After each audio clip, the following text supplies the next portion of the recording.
Most marginal seats in Australia are in the east of Melbourne, none more so than the electorate of Chisholm. The Liberal MP, the incumbent there being Gladys Liu, so she holds the seat, but it's a really close one, this one, because she's trying to hold off her closest challenger, which is Karina Garland. And Gladys Liu joins us live now from Essex Heights Primary School. Gladys, you've cast your vote this morning. How are you feeling? Have you done enough to get re-elected?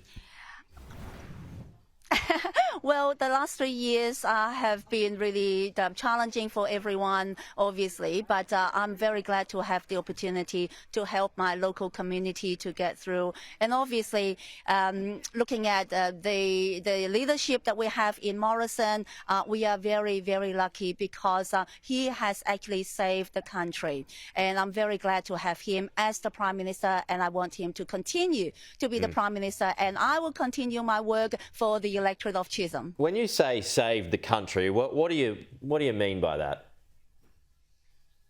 Well, when you look at other countries in the world, I think Australia is the envy of other countries. Look at the low death rate, the high vaccination rate that is protecting Australians, and also the rebounds and the low unemployment rate, which means we are recovering very, very well compared to so many other countries.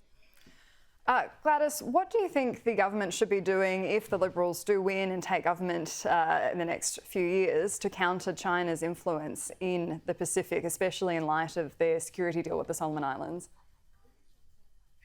Well, I think while Minister Peter Dutton is doing a good job in preparing our country, not pointing to any particular country, but I think it is important to have our defence strengthened so that Australians can feel safe, and especially the stability and peace in the region is most important to all countries in the region.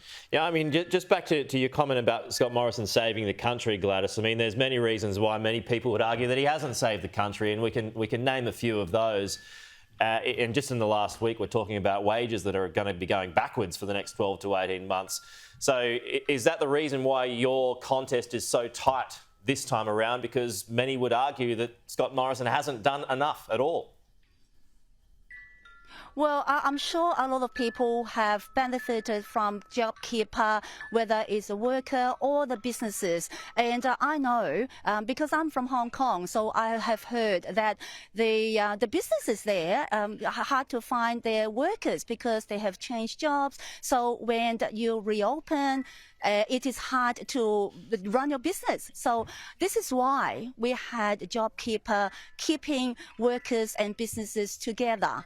And as we can see, the unemployment rate is record low, 3.9%, and that is amazing. And for women, it's as low as 3.7%. That is unheard of. So I'm very proud to be the Morrison team. And if you don't have a job, you can't really talk about minimum wage. You have to have a job to start with. So I'm very glad that so many constituents in my electorate have a job.